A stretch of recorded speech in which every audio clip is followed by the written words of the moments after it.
So ఈరోజు మనతో పాటు స్టూడియోలో ఒక ప్రముఖ పాటల లిరిసిస్ట్, సాంగ్స్ లిరిసిస్ట్ ఉన్నారు. అయితే ఆయన సాంగ్స్ లిరిసిస్ట్ అనే పదానికి ఆయన అనుకుని రాలేదు, కానీ అది ఆటోమేటిక్గా ఆయనకు వచ్చేసింది. బట్ ప్రముఖ సింగర్ అంటే మీకు గుర్తుకు రాకపోవచ్చు.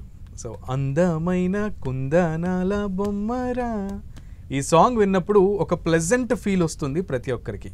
మరి ఆ పాట పాడింది ఎవరు అంటే మాత్రం అందరికీ ఒక ఆశ్చర్యార్థకం, ఒక ప్రశ్నార్థకం అవుతూ ఉంటుంది. సో ఆయన ఎవరో కాదు, వరికుప్పల యాదగిరి గారు మనతో పాటు స్టూడియోలో ఉన్నారు. సో ఆయన్ని అడిగి ఆయన జర్నీ విశేషాలని పంచుకుందాం, తెలుసుకుందాం. నమస్తే సార్. నమస్తే. సో యాదగిరి గారు, very pleasure to have you here. అయితే మీరు పాడినటువంటి 2001లో వచ్చిన సంపంగి మూవీలో అందమైన ఆ సాంగ్ ఎలా వచ్చింది అవకాశం? ఆ సాంగ్ అంటే అంతకుముందు సానాది రెడ్డి గారు 2 సినిమాలు చేశాను నేను, ప్రేమపల్లికి అండ్ బ్యాచిలర్స్. ఆ బ్యాచిలర్స్లో ఫస్ట్ టైం పాడాను నేను, 2 పాటలు పాడాను. అది నచ్చి ఆయన సంపంగిలో కూడా పాడే అవకాశం ఇచ్చారు. అంటే నేను యాజ్ ఏ కంపోజర్ లిరిక్స్ రాస్తున్నాను, సో నీ వాయిస్ బాగుంటుంది ఈ పాటకని నేనే కంపోజ్ చేసినప్పుడు పాడాను కాబట్టి ఆయనకు నచ్చేసి నాకే అవకాశం ఇచ్చారు అనమాట. ఓకే, అది మా కోసం, మా ప్రేక్షకుల కోసం ఒకసారి. అందమైన కుందనాల బొమ్మరా, చందనాల నవ్వు చల్లిపోయేరా,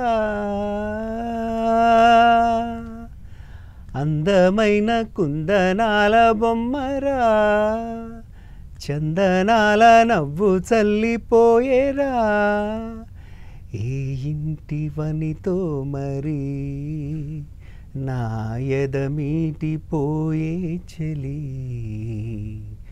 ఏ చోట ఉందో మరి నా ప్రియమైన సుందరి, అందమైన కుందనాల బొమ్మరా, చందనాల నవ్వు చల్లిపోయేరా,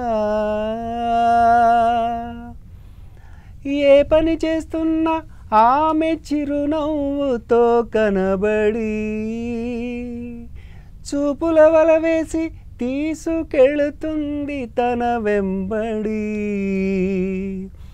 ఒక్కసారి చేరాలి ఆ నీడను, విన్నవించుకోవాలి ఈ బాధను, ప్రాణం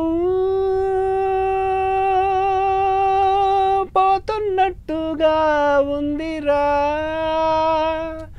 అందమైన కుందనాల బొమ్మరా, చందనాల నవ్వు చల్లిపోయేరా.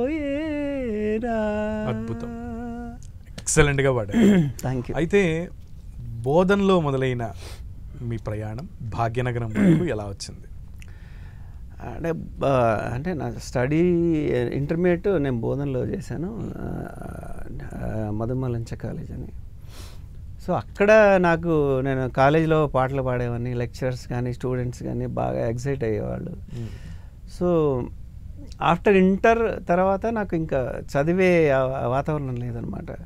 సో అందరూ నేను పాడేటప్పుడు నువ్వు చాలా బాగా పాడతావు, నీ వాయిస్ బాగుంటుంది, నువ్వు సినిమాలో ట్రై చేయని, ఈవెన్ నా స్కూల్ ఏజ్ నుంచి కూడా మా టీచర్స్ ఎప్పుడు అనేవాళ్ళు అనమాట, సినిమాల్లోకి వెళ్ళిపోరా నువ్వు బాగా రాణిస్తావని. సో ఆ కాన్ఫిడెన్స్ అనుకోవచ్చు. ఆ ఏజ్లో ఏంటంటే అందరూ నువ్వు వెళ్తే క్లిక్ అవుతావని ఒక బాగా ఎంకరేజ్ చేసేవాళ్ళు. ఇప్పుడు మూవీ ఇండస్ట్రీలో పెద్ద పెద్ద స్థానాల్లో ఉన్న వాళ్ళందరినీ ఎవరో ఒకళ్ళు ఎంకరేజ్ చేసిన వాళ్ళు. ఈవెన్ సూపర్ స్టార్ రజనీకాంత్ గారిని కూడా ఆయన మిత్రుడు ఎంకరేజ్ చేసి పంపిస్తే ఈరోజు ఆయన సూపర్ స్టార్ రజనీకాంత్ అయ్యారు. సో అట్లానే మీకు ఫస్ట్ అసలు మీలో ఉన్న టాలెంట్ని గుర్తించి మీరు వెళ్ళాలి, యాదగిరి నువ్వు వెళ్ళాలి, హైదరాబాద్ వెళ్ళి ఇండస్ట్రీలో పాటలు పాడాలి అని ఫస్ట్ గుర్తించింది ఎవరు? ఫస్ట్ అంటే ఒకసారి నేను 9th ఉన్నాను. 9th ఉన్నప్పుడు ఏంటంటే ఒక క్లాస్కి టీచర్ రాలేదు. సో మా హెడ్ మాస్టర్ గారు వచ్చేసి, అరే నాకు వర్క్ ఉంది రాసుకునేది, మన యాదగిరి పాటలు పాడతాడు, మీరు అందరు సైలెంట్గా ఉండండి అని చెప్పేసి అంటే నేను అప్పుడు గీతాంజలి పాటలు బాగా పాడేవాడిని. అప్పట్లో గీతాంజలి వచ్చిందనమాట. ఓకే. సో నేను మామూలుగా దరువేస్తూ ఇంటర్లూడ్స్ బీజిఎమ్స్ కూడా పాడేవాడిని. సో అలా పాడుతూ ఉంటే సార్ ఏం చేశారంటే అలా రాస్తాడు అలా వదిలేసి ఆ కళ్ళజోడు తీసుకొని ఇలా ఇలా అనుకుంటూ ఆయన పాడేసరికి నిద్రపోయారు. సో ఆయన షాక్ అయిపోయి, అరే నీ వాయిస్లో ఏదో మ్యాజిక్ ఉంది, సో ఒకసారి రికార్డ్ చేసుకొని చూసుకోరా, నువ్వు మంచి సింగర్ అవుతావు, ట్రై చేయని అప్పుడు ఫస్ట్ ఆయన ఎంకరేజ్ చేశారు బాగా. సో మీ సారే, మీ గురువు గారే మీకు మీలో ఉన్న టాలెంట్ని గుర్తించారు. ఎస్, గుర్తించి మీకు ఒక మార్గాన్ని చూపించారని అనుకోవచ్చు.